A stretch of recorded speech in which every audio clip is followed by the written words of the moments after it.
Hello, I'm Lauren Booth. Welcome to CinePolitics, the show that gets right to the heart of the most exciting and important political and social films from around the world. On today's programme, we'll be discussing Unlawful Killing. This has caused quite a stir at the Cannes Film Festival already this year. It's described by director Keith Allen as an inquest into the inquest of Princess Diana. The film is currently not allowed to be screened in the United Kingdom. Unlawful Killing explores the possibility that Princess Diana may have been murdered by the British establishment. It also looks at what cover-ups could have taken place after the crash if this had been the case. In 1997, the death of a princess and her lover rocked the world. 10 years later, it led to the longest, most expensive and most sensational inquest in British legal history. Hundreds of witnesses were called. There were arguments, lies, tears and accusations, as intimate details of their private lives were dissected on the world stage. Yet before the court case had even begun, the media had already decided what the verdict should be. However, in Britain and around the world, millions of ordinary people were convinced, and after the inquest still are convinced, that the deaths of Princess Diana and Dodi Fayed were no accident. In my opinion, there can be no doubt that she was actually murdered. When the woman left a note saying, FYI, if I'm dead, here's how it's going to happen, and then it happens exactly like that, I think someone should pay attention. I mean, I just know our initial reaction was, well, they finally killed her, because we're used to it. I think it was murder. If you go to a bar, you'll find three people who go, ooh, but the royals did it, didn't they? Oh, of course Diana was bumped off. She knew she was going to be bumped off. I wasn't sure if Diana's death was an accident or murder, but I suspected a cover-up by the British establishment, an elaborate exercise in burying the truth rather than uncovering it. I suspected a conspiracy, but this isn't just the old story about a conspiracy before the crash, it's about a conspiracy after the crash. We all know that the biggest scandals are always the cover-ups. I mean, it isn't the Watergate, it's not the break-in, it's the cover-up which is the big scandal. When you have the head of the British security services calmly announcing we have never killed anybody in the last 50 years, I laughed out loud.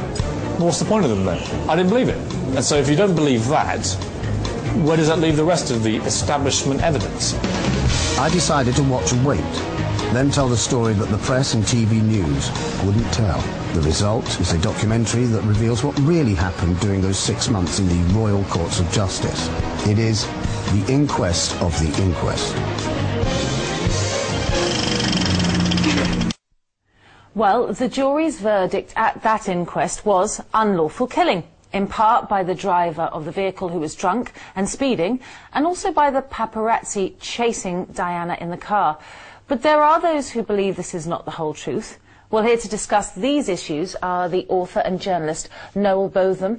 Noel wrote The Murder of Princess Diana, and Tessa Mays, who is a writer and film director. A very warm welcome to you both. Hello.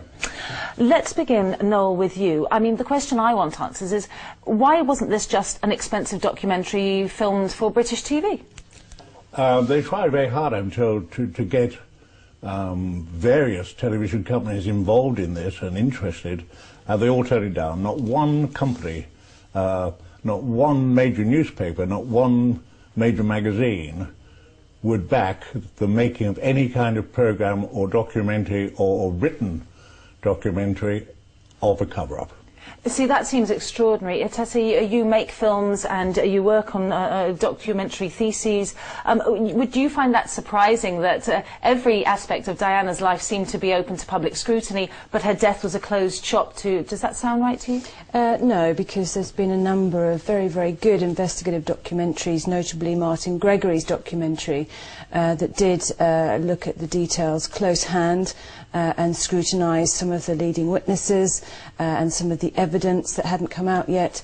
So I wouldn't say that it's been a closed shop, far from it. In fact, there's a number of documentaries. Not only that, the media has endlessly, over the last 10, 15 years, tried to look repeatedly at causes of death, at sort of different conspiracy theories, some newspapers asking the public, do you think she was killed, and sort of fueling a great bubble of curiosity into speculation, really, often beyond what the facts actually are, which is that, very tragically, she was killed by a drunk driver. Noel, let's look at the non-release of this film in the United Kingdom anyway. British censors and legal minds say it would take 87 cuts to the film in order to pass it for British showing.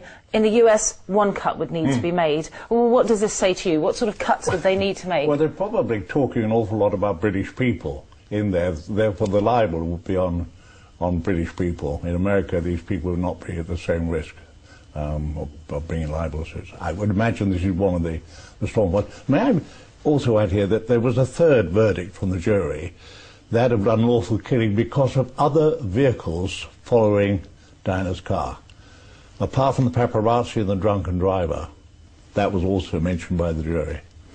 And not really made a feature of somehow. It's only because people only remember the unlawful killing verdict. Totally ignored, particularly by the BBC, totally ignored really by the newspapers, because of course the jury were referring to the Fiat Uno, the small white car, which had pulled out in front of Diana's car moments before she entered the tunnel. Well, I know we're going to come to that in a second. We will see a clip of that, I believe, in the cuts in a second. You wrote a book, The Murder of Diana. Is that right? Yes, I did. And did you? What walls of silence, if any, did you come across? Enormous, in England and in Paris.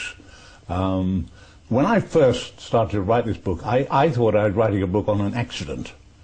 I told my publisher, do you really think it's worth doing this book because it's just an accident?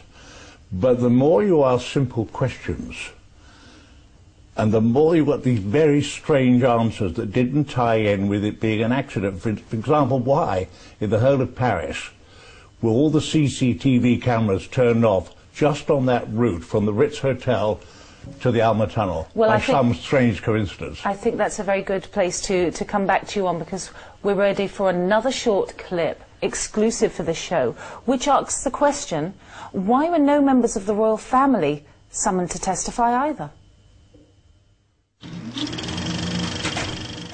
The inquest was held in the royal family's own court, so is it any wonder that the coroner, the royal representative in charge, decided that the key royal suspects need not even appear at the inquest to be questioned? Right from the inquest's first day, I thought, what if this woman's name had been Diana Smith, and she'd written in a note which had been subsequently unveiled, my husband Charles Smith wants me to die in a car accident, and subsequently she did.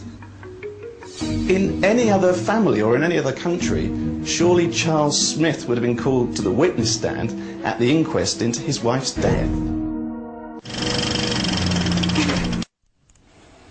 Well, let's ask you that. Tessa, what do you feel about that question? Should the royal family have been asked, any members of it, to the inquest? There was evidence directly leading to suspect that they had murdered someone, then obviously yes, but that is not the case here.